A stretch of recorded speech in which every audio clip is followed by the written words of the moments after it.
No one is perfect. So, how do you know what's a deal breaker and what's not? Let's talk the art of compromise on today's episode of the Dear Single Women's podcast. Welcome, everybody, to a new week and a new episode of the Dear Single Women's podcast. This podcast is for single women who are healing, growing, living, and loving their lives on their terms. I am your host, Shanintra, and I am very happy to be here with you another week. So before we begin, there's a slight program change for today. I said last week we were going to talk about expressing our fears, and I was going to go into detail about what that meant. But I'm going to have to think of another way to have topics like that on this platform, or if it should be on this platform. I am a single woman. I am a real woman. I'm actually out here trying to date and get to know people. And so I think doing episodes about more intimate conversations, I don't know if this is the right place for it. It's not that hard for someone to look me up and to listen in and hear everything, and just practicing wisdom. The last thing you want to do is expose too much publicly that then the wrong guy could either use to disqualify you because he doesn't understand what it means to be in a healing space, or that he could use to make himself seem like everything you've ever wanted. That's not something that I want for you. That's not something I want for me. So I have to figure out a better setting for those kinds of conversations, because I want to have them with you. In the meantime, I have dozens of other things that I can talk about with you. And when I figure out the best way to have some of those more intimate conversations, then we'll have them. I do want to give a few disclaimers before I begin. This episode is like a 50,000 foot view of this topic. There's no way that I could get nuanced in a 15-minute episode when speaking to a wide audience. So this is not going to be about personal pet peeves. My goal in this episode is to provide a framework through which you can judge what's a deal breaker and what isn't for you. That's my goal. Another disclaimer, I'm not speaking about obvious deal breakers in a relationship. I'm not talking about abusive men. I'm not talking about thieves, alcoholics, etc. We already know that these are not people we should entertain anyway, so when I'm referring to deal breakers, I'm not talking about things like that. So what I am talking about is, in love, I want you to think about and consider what is it you can accept from your partner and what might be disqualifying. And I'm just going to give you, hopefully, some tools today that you can use in thinking about that for yourself. How do you know what is something that might be a deal breaker for you and what isn't? Well, you have to know a couple of things. You have to know what your attachment style is. Very, very important. Attachment style is, I don't want to give like the clinical definition of it. It can be hard to understand. How I understand it, that really makes the most sense for me, is what does your love look like? How do you show up in relationships? That is your attachment style. Now, there are 4 kinds of attachment styles. There's anxious, preoccupied, there's avoidant, dismissive avoidant, there's fearful avoidant, and then there's the secure attachment style. And you can look it up to get more in depth of what each of these mean, but we'll touch on it in this episode. My attachment style is actually 2, because I took one of those quizzes to really get that, and it just really vibes with what I already know about myself. I am anxious, preoccupied, and I am also secure. I would say I'm probably more anxious, preoccupied than I am secure, but I would probably say it's like 60-40. So I'm doing very well in the secure regard, which is where you want to be. If I'm not careful, I will latch onto a guy.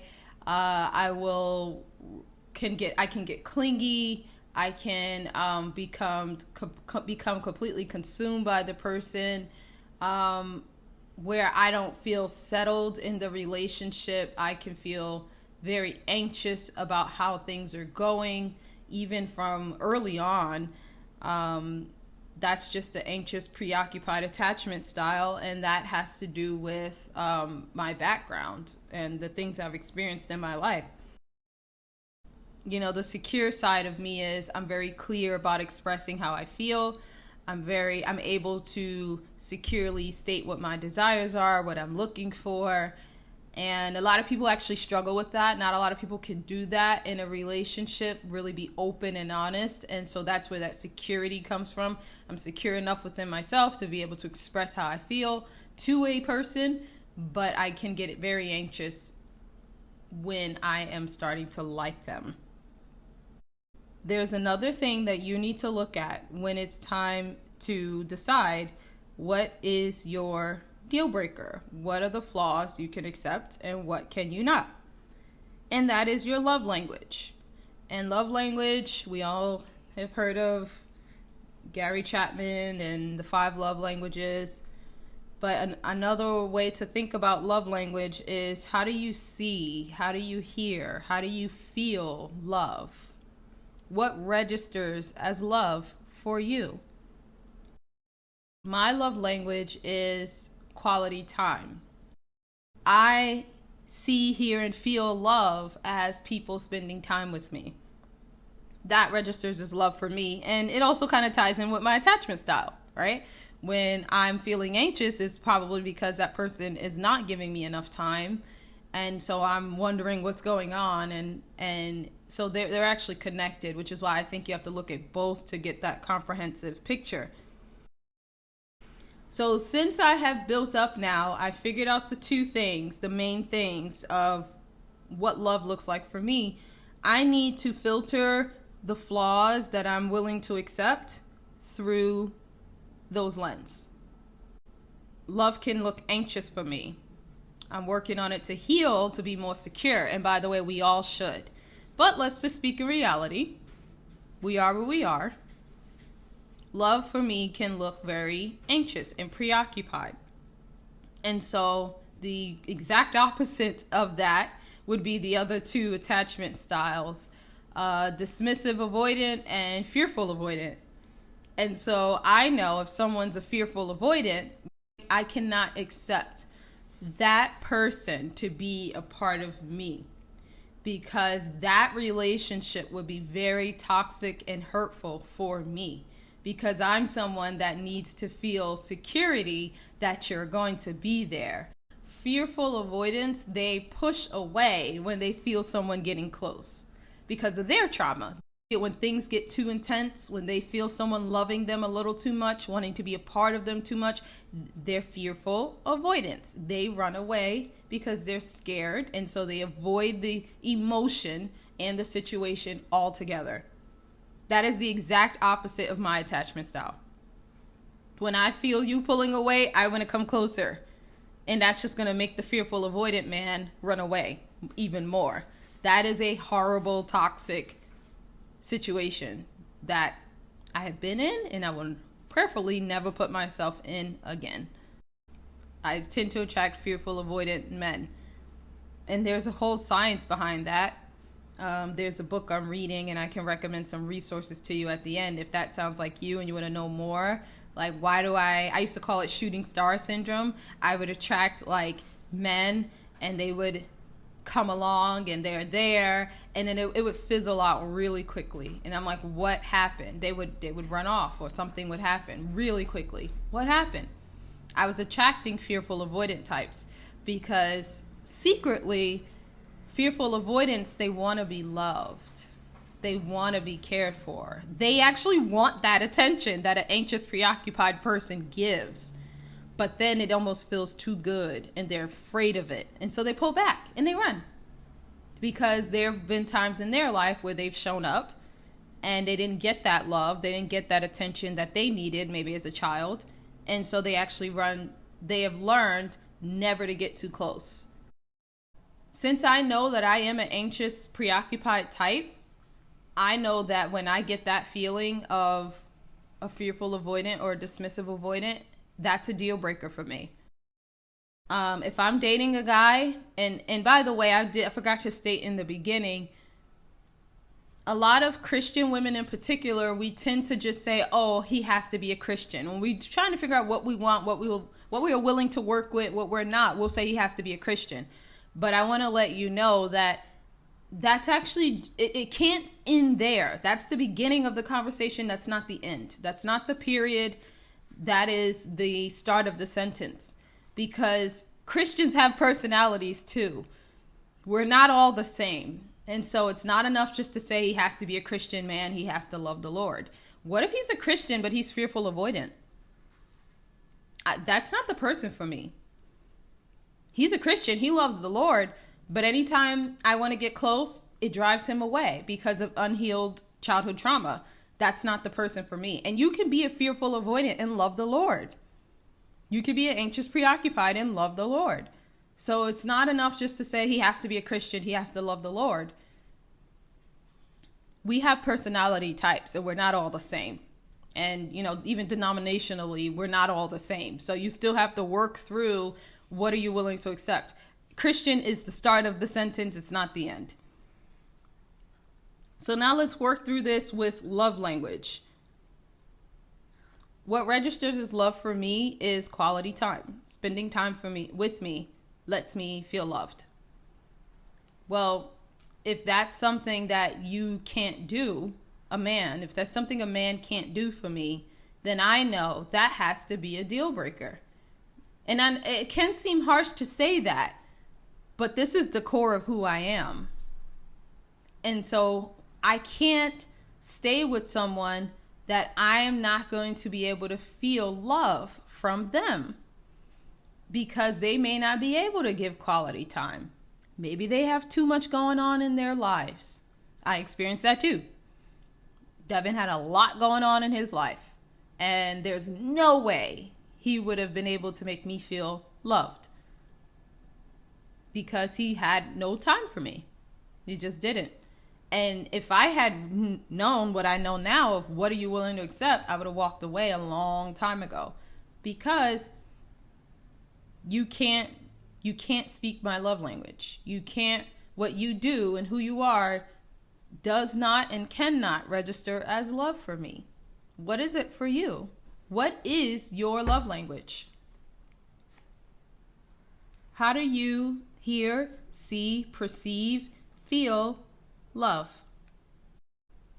Now the 5 love languages are, if you're not that familiar with them, words of affirmation, gifts, acts of service, quality time, and physical touch.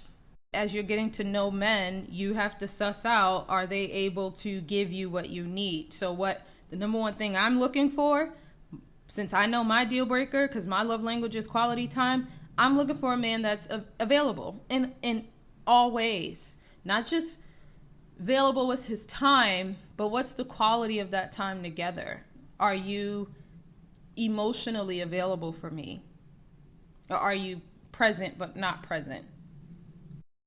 I'm looking for things like that as I'm getting to know a man. Or do I always feel like I have to tap into that anxious attachment style of, are we going to hang out? When are we going to hang out? Hey, can you come see me? I haven't talked to you in a little while. Once I start feeling that, that means you're being fearful avoidant. And once I start feeling like those concerns, quote unquote, aren't being heard, then you're being dismissive avoidant. And that should immediately come up in my mind, red flag, this is a deal breaker. Again, not because I'm perfect and it all has to cater to me, but at the end of the day, I love and I accept myself. And so if this is where I am in my life right now, and if you want to get to know me, then this is who I am right now. And I'm secure enough within myself to say, this is who I am. And you can decide that's too much, then it's fine. You're not the person for me anyway. Because fearful avoidance, they run away. And I don't want somebody like that. Just to give it to you another way, I want you to think of it like this. Here's something that really doesn't matter to me too much. Gifts. Gifts really don't matter. That's another love language. I like getting things, but they don't really mean, I never considered myself to be the person that needed to be wined and dined. Like, just spend time with me. Yeah, treat me good. You can get me things for like holidays or birthdays, but that never really meant too much to me. And so that's not a deal breaker for me if he's not a gift giver. What is it for you? What would you say really matters to you? What is at the core of who you are? Look at your attachment style. Look at your love language and filter the men you meet, you entertain, you consider through those frameworks, through that lens. Now, I would like to give you some resources that can be very helpful for you in this process as you decide what's your threshold, what's your limit. One book is, well, of course, The 5 Love Languages, but Gary Chapman actually has one out for singles. It's called The 5 Love Languages Singles Edition. I got this for $5 on thriftbooks.com.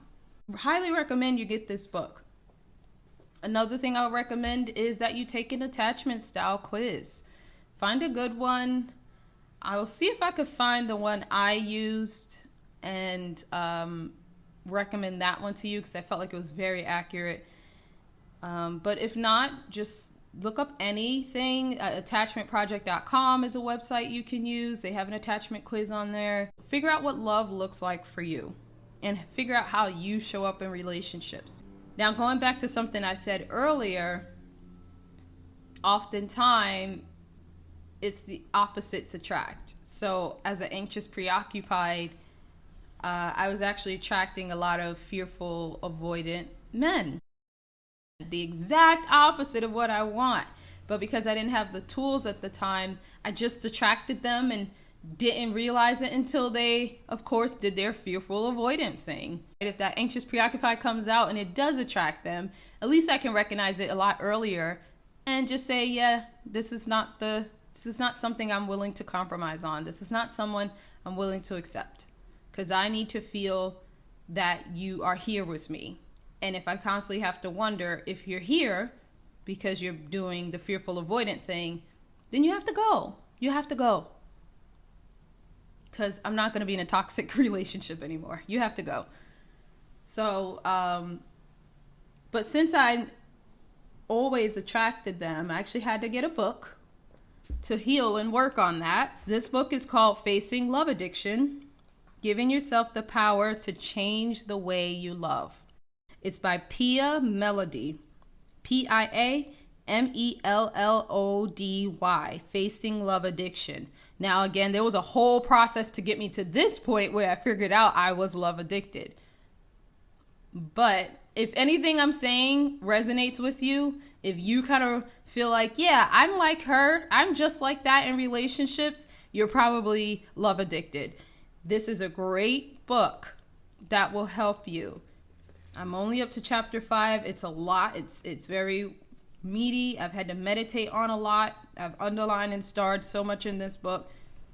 But it's helped me to at least realize how I was showing up and how I was loving, why I was loving that way, why the men who came my way were the kind of men who came my way. It helped me understand why I was experiencing that shooting star syndrome. And as I continue to work through this book, it's going to help me change the way I love. And I will begin to attract healthier men. And so I'm excited about it. I want you to have that framework. I want you to know this deep down and solidly and securely for yourself. What is your attachment style? What is your love language? Are you love addicted? Do you have more work to do? I want you to know these things. because life is not short, life is valuable. And I want you to have valuable relationships, not hurtful relationships that you realize on the other side it never would have worked. Why do we have to realize it after we go through it? Why do we have to give ourselves more to heal from? Let's catch it early and let's stop it in its tracks. I love you all. I hope you've enjoyed this episode. I will see you next Monday for another episode of the Dear Single Women's Podcast.